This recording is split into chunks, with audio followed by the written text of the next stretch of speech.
सियावल रामचंद्र की जय, पवन सुत हनुमान की जय। नीलांभुज श्यामल कोमलांगं सीता समारोह पितवामभागं पाणौ महासायक चारुचापं नमामि रामं रघुवंशनाथं रामाय रामभद्राय रामचन्द्राय वेधसे रघुनाथाय नाथाय सीतापतये नमः। शान्तं शाश्वतं प्रमेयं नगम्यवान् शान्तिप्रदम् ब्रह्मा शम्भुफणीन्द्रसेव्यमनिशं वेदान्तवेद्यं विभुं रामाख्यं जगदीश्वरं सुरगुरुं मायामनुष्यं हरिं वन्देऽहं करुणाकरं रघुवरं भूपालचूडामणिं नान्यास्पृहा रघुपतिहृदयस्मदीये सत्यं वदामि चाभवन्तिलान्तरात्मा भक्तिं प्रयक्ष रघुकुन्दं निर्भरां कामादिदोषरहितं कुरु मानसं नीलसरोरुहस्यां तरुण अरुण बारिजनयन करहु सुमूर्धान सदा क्षीर सागर सयन बंदो गुरुपद कंद कृपा सिंधु नर रूप हरि महामोह तुम पुण्य जासु वचन रविकर निकर अतुलित बल धाम हेम शैलाभ देहु धनुज वन प्रसानु ज्ञानी नामांद्रधनु सकल गुण निधानं वानराणां धीशं रघुपति प्रिय भक्तं वातजातं नमामि। आदौ राम तपोवनाधिगमनं हत्वा मृगं काञ्चनं वैदेही हरणं जटायुमरणं सुग्रीवसंहासनं बाले निग्रहणं समुद्रतरणं लङ्कापुरी दहनं पश्चात् रावणकुम्भकर्णमदनम् एतद्धिते रामायणम्। हरे कृष्ण कृष्ण कृष्ण हरे हरे हरे राम राम राम हरे हरे। जय सियावर रामचंद्र की।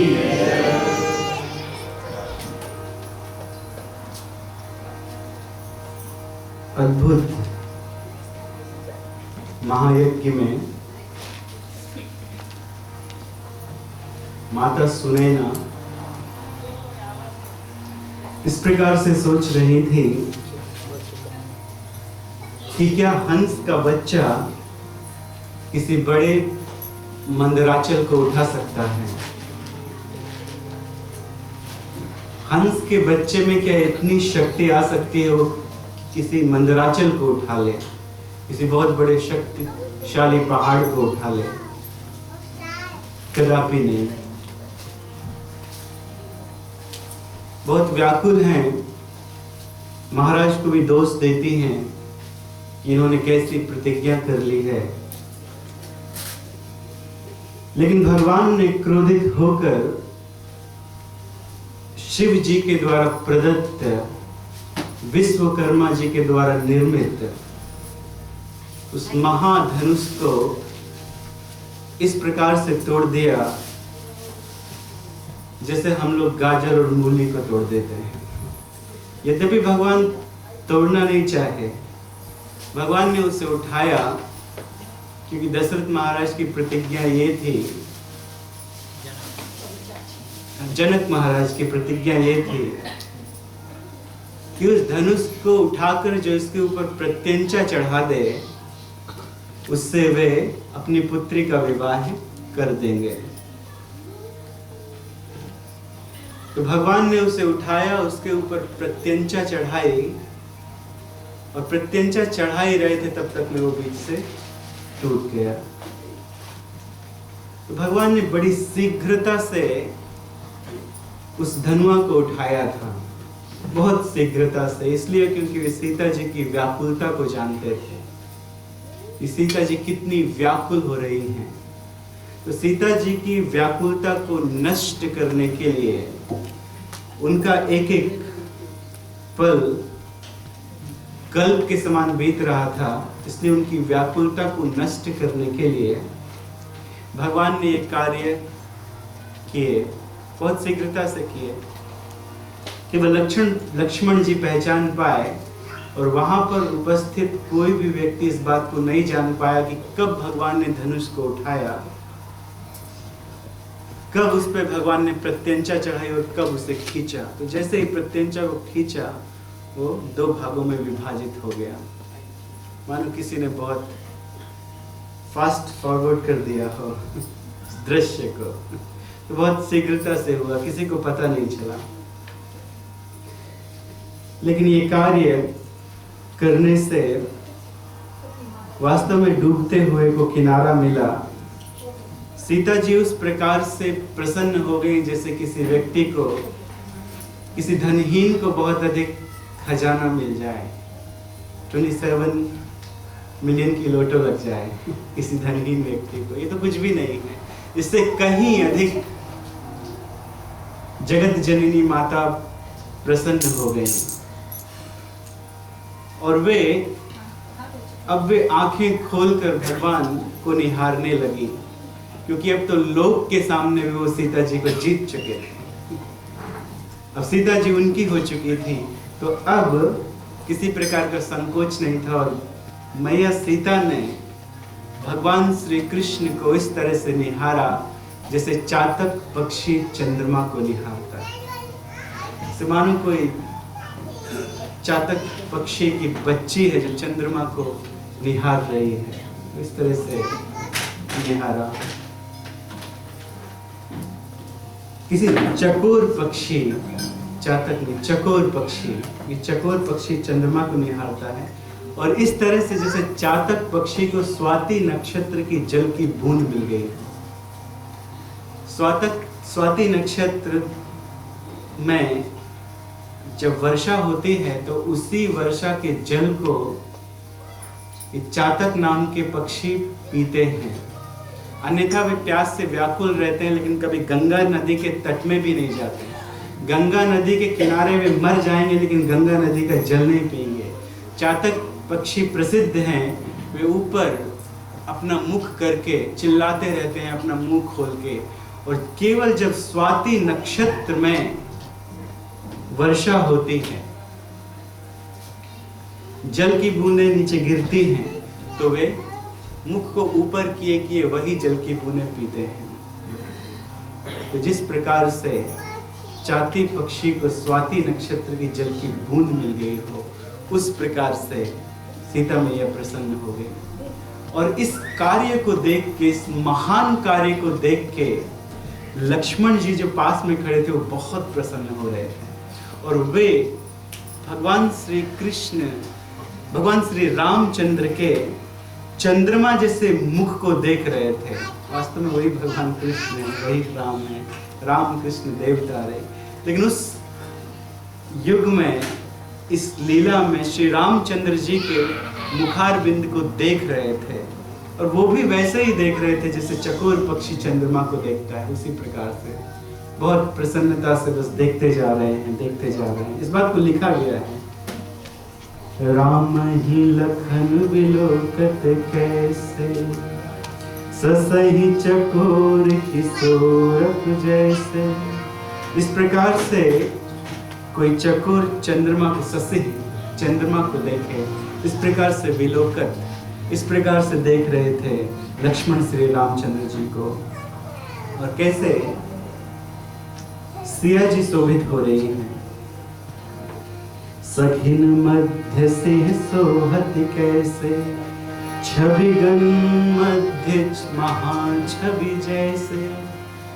अपनी सखियों के मध्य में, अपनी सखियों के बीच में उनकी सखी सीता जी किस प्रकार से शोभित हो रही थी, जैसे छवियों के बीच में महाछवि हो, जैसे सितारों के बीच में चंद्रमा हो, इस तरह से सीता जी शोभा पा रही थी। और सीता जी के हाथ में वरमाल थी और सीता जी धीरे धीरे आगे चली और सीता जी आगे चल के श्री राम चंद्र जी के गले में वरमाला पहना देती है। धीरे धीरे सीता जी ऐसे जाती हैं जैसे कोई मध्य से मध्य हथनी आगे बढ़ रही है। हथनी का उदाहरण इसलिए दिया जाता है क्योंकि चालों में, चलने वालों में जो प्रसिद्ध चाल है, मदमत्त चाल है, वो हथनी की चाल प्रसिद्ध है। तो केवल इस तरीके से उनका उदाहरण दिया जाता है। तो बहुत धीरे धीरे सीता जी आगे गईं, जिनके नेत्र नीचे की तरफ देख रहे हैं, श्री रामचंद्र जी के चरण कमलों को देख रहे हैं। तो आगे जाकर अपने हाथों में वरमाला पकड़ी है, इस तरह से जैसे दो कमल की डंडियों के बीच में एक कमल है। तो सीता जी के दो हाथ और उनके बीच में उनको श्री रामचंद्र जी का मुखार बिंदु दिखाई दे रहा है। तो दो कमल के बीच में एक और कमल है। तो ये दो कमल कैसे हैं? लाल कमल या गुलाबी कलर और बीच में नीलांबुज, नीला कमल। तो दो गुलाबी कमल के बीच में एक नीला कमल है, भगवान श्री रामचंद्र जी का मुखार बिंदु। तो लेकर गई और वरमाला उन्होंने बड़े ही प्रेम से सकुचाते हुए भगवान श्री रामचंद्र जी के गले में डाल दिया। श्री रामचंद्र जी को बहुत आनंद आया, बहुत आनंद आया। सभी लोग प्रसन्न हो गए। हाँ, सब लोग प्रसन्न थे। जनक जी बहुत प्रसन्न हुए, उनके हृदय को बहुत आराम मिला, बहुत आनंद मिला। महा आनंद में मानो दशरथ जी प्रवेश कर गए हों। अपार धन राशि उनको प्राप्त हो गई हो। तो यह है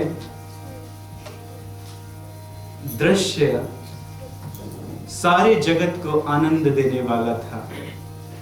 स्वर्ग के देवताओं के लिए भी यह आनंद सूचक था। तो सारे देवता ऊपर से पुष्प की वर्षा करते हैं। लक्ष्मी जी और श्री हरि के मिलन पर सारे देवता ऊपर से पुष्प की वर्षा कर रहे हैं। इसके बाद विश्वामित्र आदि से बात करके उन्होंने एक संदेशा भेजा अयोध्यापुरी में कि अब बारात लेकर आइए। अब तक श्री रामचंद्र जी की ठीक ठीक खबर दशरथ महाराज को नहीं मिली थी। खबर मिलती थी लेकिन ठीक ठीक खबर नहीं मिलती थी कि वो किस तरह से हैं। तो 4 दिन के बाद दूतों को वहां तक पहुंचने में 4 दिन लगे।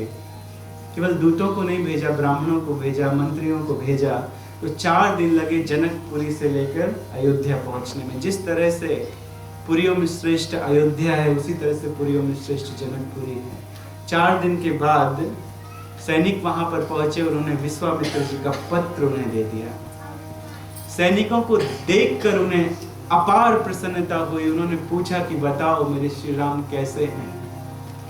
सैनिक भी बड़े प्रसन्न थे। प्रसन्नता के साथ उन्होंने श्री रामचंद्र जी का वर्णन किया कि उनको देखकर इस समय जनकपुरी के लोग लाभ उठा रहे हैं, ब्रह्मानंद का लाभ उठा रहे हैं।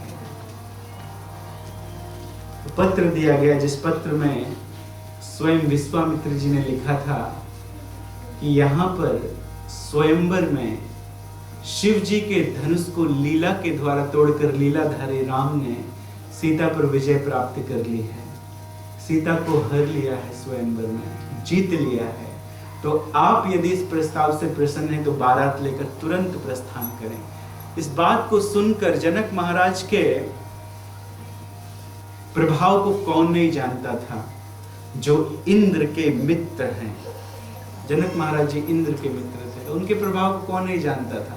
सारे विश्व में उनकी चर्चा थी सभी जगह। इसीलिए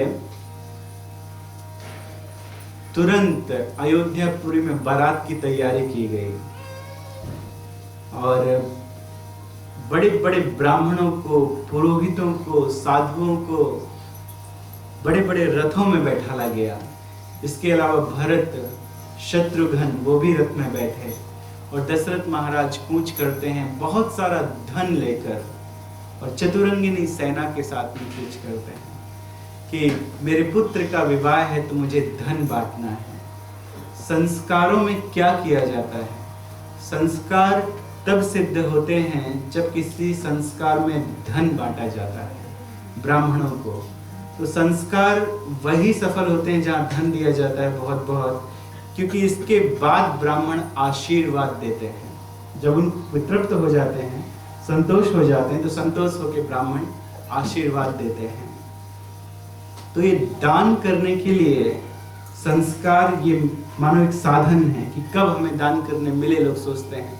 तो विवाह का कार्य के समय विशेष करके दान दिया जाता है, गौओं का दान दिया जाता है, धन का दान दिया जाता है। तो रथों में अपने धन को भरकर वे चले और 4 दिन लगे उनको पहुंचने में। 4 दिन के बाद वे जनकपुरी पहुंचे और जनकपुरी में जाके उनका स्वागत किया गया।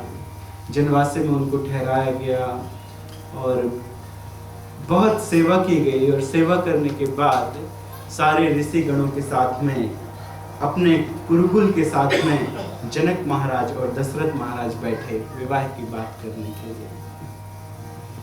अभी स्वयंवर हुआ है और वैदिक विधि से विवाह होगा। तो उन्होंने ऐसी बात की, वो ऐसा कहते हैं। पहले तो उनके कुल गुरुओं ने उनके पूरे वंश के नाम गिनाए कि किस प्रकार ब्रह्मा से इनके कुल यहाँ तक पहुँचे हैं। तो दोनों कुलों के बारे में बताया गया। और उसके बाद जनक महाराज कहते हैं कि हे महाराज दशरथ, आपको हम अपनी पुत्री सीता वैदेही श्री राम के लिए प्रदान करते हैं और हमारी छोटी पुत्री उर्मिला वो हम आपके पुत्र लक्ष्मण को देना चाहते हैं। तो ये जान के महाराज दशरथ बहुत प्रसन्न हो गए कि चलो लक्ष्मण का भी विवाह हो गया। इसके बाद विश्वामित्र जी कहते हैं कि आपके भाई कुशध्वज भी यहाँ पर पधारे हुए। ये कुशध्वज जी जनक जी के भाई हैं। इनका भी पराक्रम अद्भुत है और विश्वामित्र जी कहते हैं कि इनकी भी बहुत सुंदर 2 पुत्रियां हैं, जिन पुत्रियों के नाम है मांडवी और श्रुतकीर्ति। तो आपके भी 2 पुत्र और हैं, भरत और शत्रुघ्न, तो क्यों ना इनका भी विवाह करा दिया जाए। तो यह सुन के सब ने कहा साधु साधु, ये तो बहुत अच्छा है, बहुत अच्छा है, ऐसा ही हो। सब लोग प्रसन्न हुए, महाराज दशरथ भी बहुत प्रसन्न हुए, कुशध्वज भी बहुत प्रसन्न हुए। तो भरत का विवाह मांडवी के साथ तय किया गया और शत्रुघ्न का विवाह श्रुतकीर्ति के साथ में तय किया गया। जनक जी ने पहले ही लगन निकलवा के रखा था। तो जनक जी कहते हैं अगले 2 दिनों के बाद फाल्गुनी नक्षत्र से यह प्रकृति युक्त है। बहुत ही पवित्र पावन नक्षत्र आने वाला है, जिस नक्षत्र का नाम है फाल्गुनी नक्षत्र। तो कल उन्होंने कहा कल ही पूर्वा फाल्गुनी नक्षत्र है और परसों उत्तरा फाल्गुनी नक्षत्र है, जो देवताओं में भग और अर्यमा को सब तरह से प्रसन्न करने वाला है, उनका नक्षत्र है। तो मनीषी पुरुष उसी समय में विवाह आदि उत्तम कार्य करते हैं। मनीषी का अर्थ जो उत्तम पुरुष हैं, मनुष्यों में जो श्रेष्ठ हैं, इसी नक्षत्र में उत्तरा फाल्गुनी नक्षत्र में विवाह इत्यादि श्रेष्ठ कर्मों को किया करते हैं। आज जनक नगरिया निहाल सखिया, चारों दुल्हा में बड़का कमाल सखिया। तो इसी तरह से ये विवाह संस्कार प्रारंभ हुआ, शुभ घड़ी आ गई, शुभ विवाह की बेला आई, सुपूर्वक विवाह है शुरू होने वाला है। चलिए हम लोग भी भाग लेते हैं श्री रामचंद्र जी के विवाह में और सीता जी के विवाह में।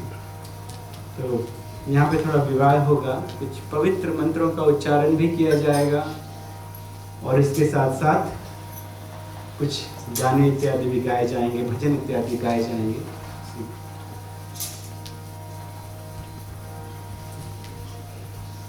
आप सभी यहाँ भगवान श्री रामचंद्र जी के विवाह में सबका स्वागत है। आप सभी कुछ बाराती जन आए हैं और कुछ घराती हैं। जो घराती है वो सीता जी की तरफ रहिए, जो बाराती हैं वो श्री रामचंद्र जी की तरफ रहिए। श्री रामचंद्र जी के विवाह में प्रसन्न होकर श्री रामचंद्र जी को भेंटें अर्पण कीजिए, जिससे आपके जीवन का कल्याण हो, आपका कल्याण हो।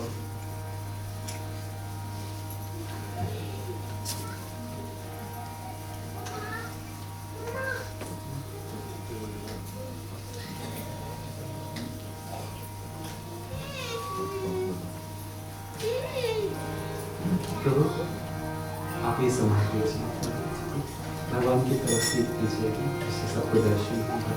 सीताराम जय सीताराम, सीताराम जय सीताराम, सीताराम जय सीताराम, सीताराम जय सीताराम, सीताराम जय सीताराम, सीताराम जय सीताराम, सीताराम जय सीताराम, सीताराम जय सीताराम, सीताराम जय सीताराम, सीताराम जय सीताराम, सीताराम जय सीताराम, सीताराम जय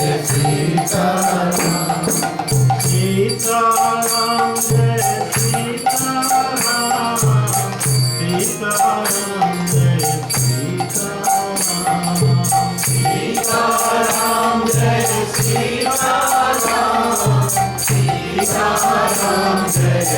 सीताराम जय सीताराम जय जय सीताराम जय सीताराम जय जय सीताराम जय सीताराम जय जय सीताराम जय सीताराम जय जय सीताराम जय सीताराम जय जय सीताराम जय सीताराम खाने के लिए क्या चाहिए? जय सीताराम जय जय सीताराम जय सीताराम जय जय सीताराम सीताराम जय सीताराम सीताराम जय सीताराम सीताराम जय सीताराम सीताराम जय सीताराम सीताराम जय लक्ष्मण हनुमान सीताराम जय लक्ष्मण हनुमान सीताराम जय सीताराम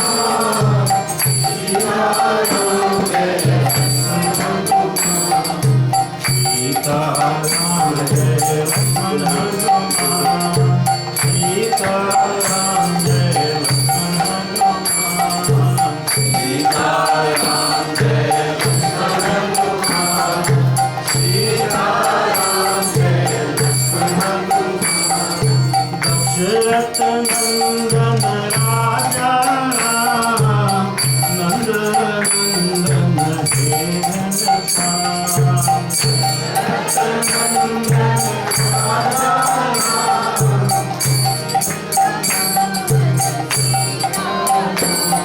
जानकी वल्लभ सीताराम सीताराम जय सीताराम जानकी वल्लभ सीताराम जय सीताराम जय रघुनंदन जय सिया राम सीताराम जय सीताराम जय रघुनंदन जय सिया राम सीताराम जय सीताराम रघुपति राघव राजा राम वसिष्ठ भावन सीताराम रघुपति राघव राजा राम वसिष्ठ भावन सभी लोग खड़े हो जाइए स्वागत करने के लिए रघुपति राजा राम पतित पावन सीताराम रघुपति राघव राजा राम पतित पावन सीताराम रघुपति राघव राजा राम पतित पावन सीताराम रघुपति राघव राजा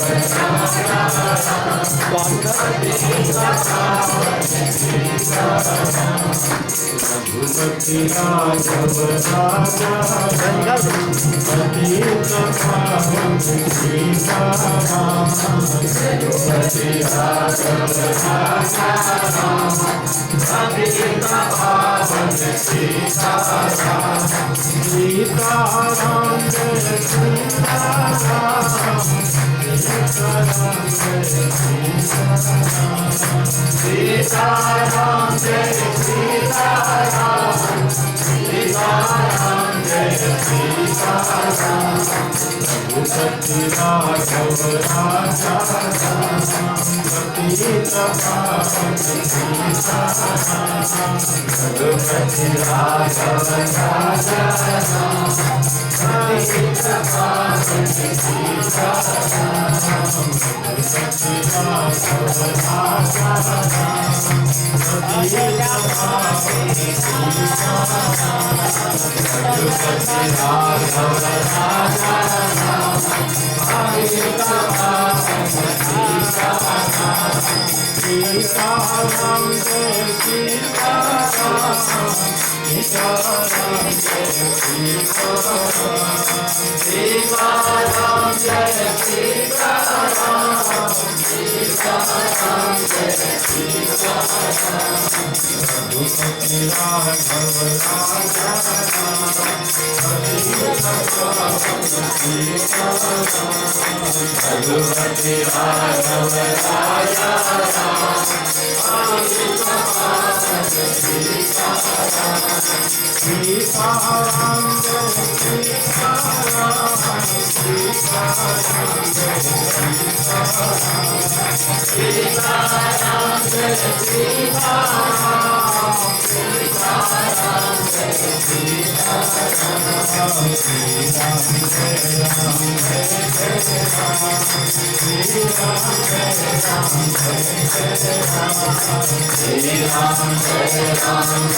राम सीता को पकड़े रहिए आमने सामने।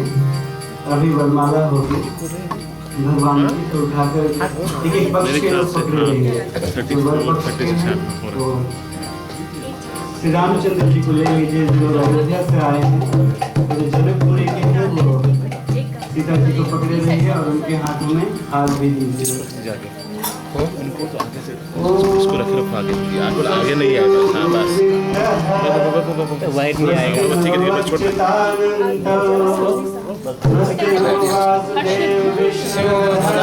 हाँ ठीक है देख सकें।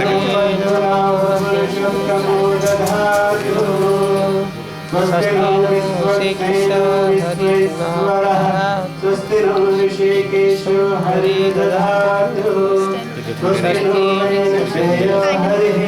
स्वस्ति नो दधातु स्वस्ति स्वस्ति सुमंगलं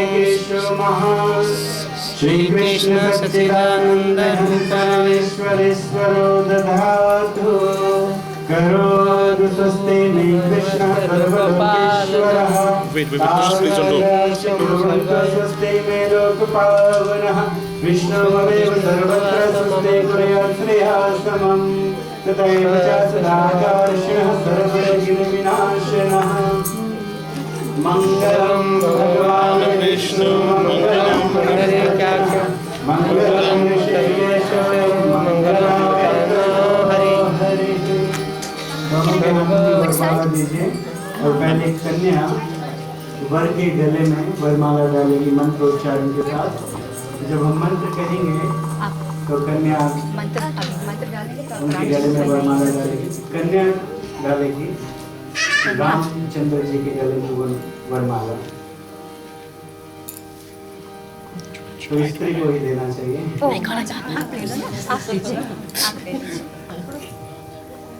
ओम नारायणाय विद्महे वासुदेवाय धीमहि तन्नो विष्णु प्रचोदयात्।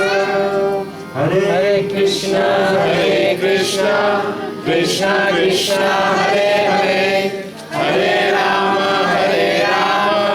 राम राम हरे हरे।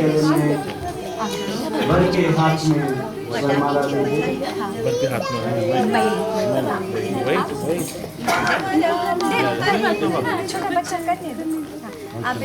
आप प्रभु मंत्र निश्चिते लक्ष्य निश्चपत्न्या अहोरात्रे पार्श्वे नक्षत्राणि रूपम् अस्मिनोरसम् इष्टं परिशालनम् सर्वं परिशालनम् हरे कृष्णा कृष्णा कृष्णा हरे हरे हरे राम राम राम हरे हरे। कृष्णचंद्र भगवान की जय।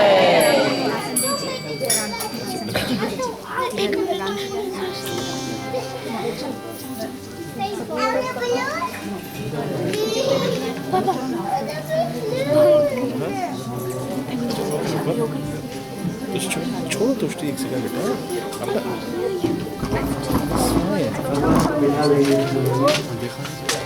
और अपने वहीं पर रखिए, अपने पास में रखिए। जैसे ही कथा खत्म होगी भगवान को समर्पित।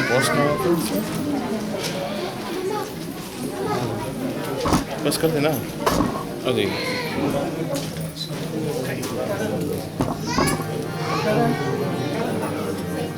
एक भजन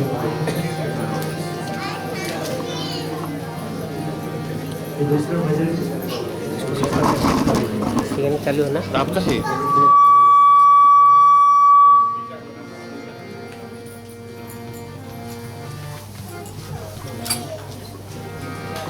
आप देख सकते हो मैं जूम के हल्के अच्छे से वो नहीं करोगे तो वो क्लैरिटी नहीं आएगा।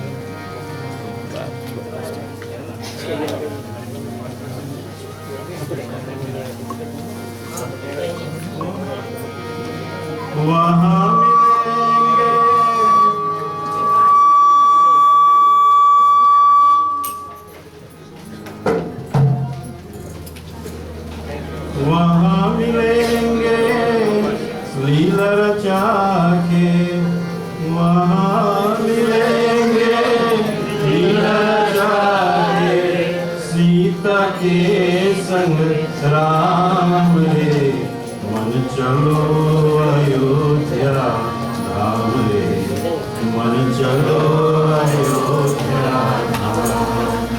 वहाँ मिलेंगे रास वहाँ मिलेंगे लीला रचा के, वहाँ मिलेंगे लीला रचा के, सीता के संग राम रे मन चलो अयोध्या धाम रे, मन चलो अयोध्या धाम। भरत मिलेंगे और लक्ष्मण संग संग भ्रात शत्रुघ्न, भरत मिलेंगे और लक्ष्मण संग संग भ्रात शत्रुघ्न, और मिलेंगे अयोध्या वासी सब, और मिलेंगे अयोध्या वासी सब, संग संग हनुमान रे मन चलो अयोध्या धाम रे, मन चलो अयोध्या धाम। सरयू जी का दर्शन होगा, इर्द गिर्द सब राम राज होगा। सरयू जी का दर्शन होगा, इर्द गिर्द सब राम राज होगा। सरयू जी का दर्शन होगा, इर्द गिर्द सब राम राज होगा। अयोध्या के हर एक कण कण से, अयोध्या के हर एक कण कण से सुनोगे रामा नाम रे, मन चलो अयोध्या धाम रे, मन चलो अयोध्या धाम, मन चलो अयोध्या धाम रे, मन चलो अयोध्या धाम।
सीताराम की राम लक्ष्मण सीता हनुमान जी की